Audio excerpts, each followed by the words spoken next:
G'day guys, what's going on? How are we all? Hope we're all doing well, picking some locks and keeping it bloody legal. So, Monday I did the time lapse of the pick building the handle for one of the picks that Penny sent me. One of the Law Lock Tools blanks, or not blanks, bare handled picks. So, beautiful one here, left, ready to go. So I've got to put a handle on this one. And you've seen the handle that I made and put on the B shoe. So beautiful, beautiful pick. Really do like the design of the tip of this one. And you've seen the black palm and ebony. Ebony's just up the top here. Handle for it. So nice long handle, perfect for my hands. And then you saw the time-lapse one. So this is a continuation in the time-lapse. So I'm going to show you the finished result and finished product. I was going to do another time-lapse, but it was pretty much just me sitting there sanding, hand sanding for an hour. Making sure it was all smoothed out and finished. So it wasn't really much of a point. It was all hand sanding. I use the electric sander when I'm trying to get the shape of the handle that I want. So I use an electric sander, as you saw, just to try and flatten everything out and help contour all the shape and everything that I want for the pick. Then after that, and it's all done, it's literally hand sanding. So just me sitting there sanding it by hand. I use 120 grit, and then I go up to 680, I believe it is, the wet and dry sandpaper that I use for cleaning up my picks.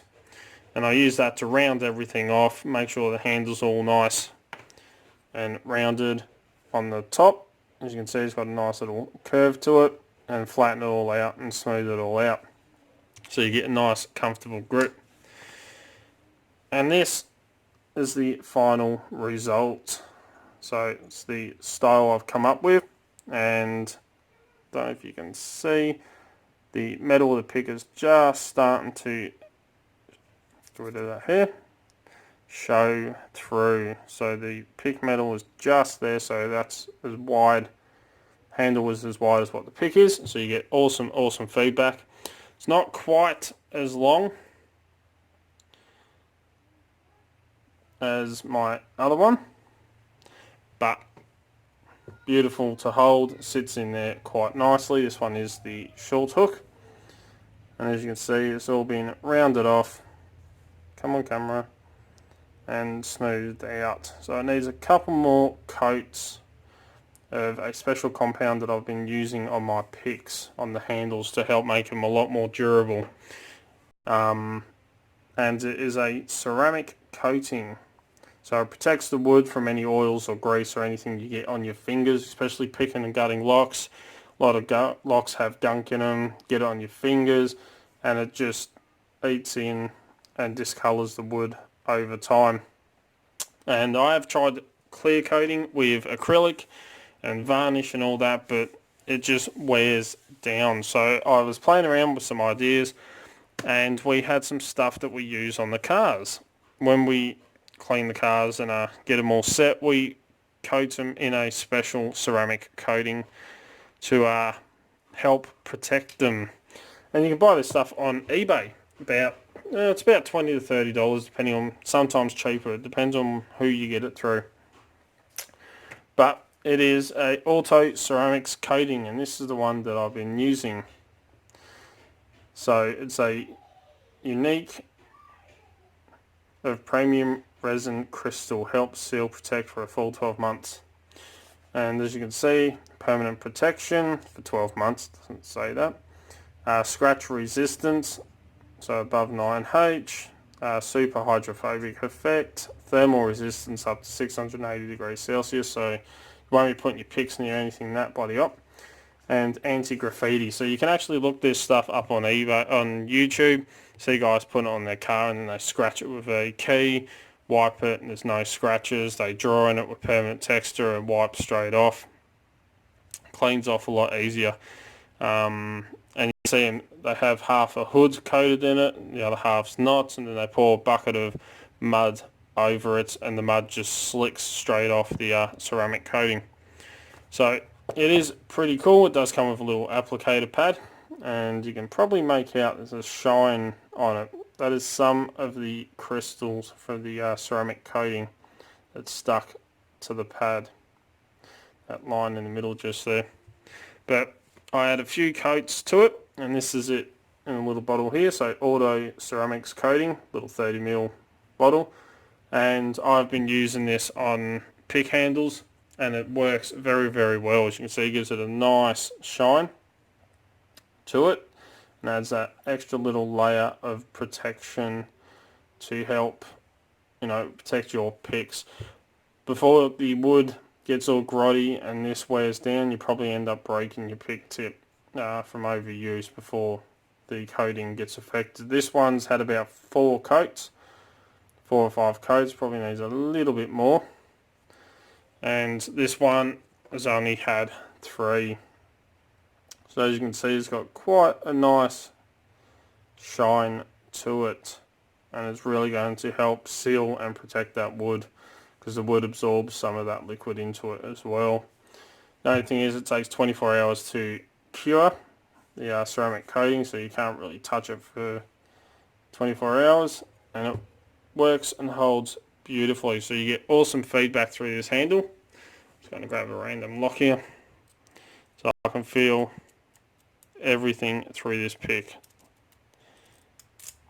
It also comes down to having great quality steel. But there you go, that is the finished result. So that's 2 of the 3 picks done, and I'll probably do a video with the 3rd one showing how you can combine 2 pieces of wood like I did with this end one up here. But there you go, the butterflies. Well, they kind of look like in a way. It's in it that way. But there you go. That is the finished result. Just a hell of a lot of hand sanding to round everything out. To round it, I do the same thing as when I round off my picks. Put it in the vise, and then sandpaper strips and go either side, work all the way down around, and then hand sand in the same direction. Make sure it's all smooth with 1200, and then I go on to the very, very fine to really buff that wood, make it nice and shiny, and then coat it. So there we go, final pick. This will be getting used quite a bit because it has a quite a nice little short hook. So there we go. As always follow codes, keep Locksport legal, you know. Don't go do anything stupid. Please jump down the bottom here is that little subscribe button, and right next to it, the way YouTube's running everything there, you got to hit that little notification bell as well. That way you can make sure you are subscribed, because as you know, I try to do 2 to 3 to 4 videos per week depending on work and everything else going on. So make sure you are subscribed so you know when I put up a video. Don't forget to come and join us on Discord, Extraordinary League of Pickers. Links in the description. So click that description, go all the way down to that link, click it and come and join us. You will not be disappointed. Don't forget you can also find Dark Arts Lockpick on Instagram, Facebook and Twitter, where I put up posts and photos of what's going on in the background. All the fun stuff that happens around here pretty much. If you're looking for great equipment at very competitive prices, please check out locksmithstoolbox.com. They're an awesome Australian company, and as you know, that's where I get all my lockpicking equipment from. If you would like to get in contact with me, you can contact me through any social medias, Discord, or send us an email at darkartslockpicking@gmail.com, and I'll get back to you. Don't forget, Friday we're doing the live stream, so if you have anything to share, put it in the comments below. Send us an email if you've got any pictures that you want to share of stuff you're working on, anything like that you want to get out into the community. Let me know. I will get it all set up, ready to go Friday night. So the first one I ever did was at 10 o'clock, but because of my new contract with work, I don't get home until late because I work on the Fridays now. So it is, I did 11 o'clock, but that only gives me just under an hour to get everything set up. So I'm going to do it 12 o'clock my time, so an hour later than last Friday. So definitely stay tuned for that. But yeah, if you like what you see, thumbs up please, and till next time, cheers guys.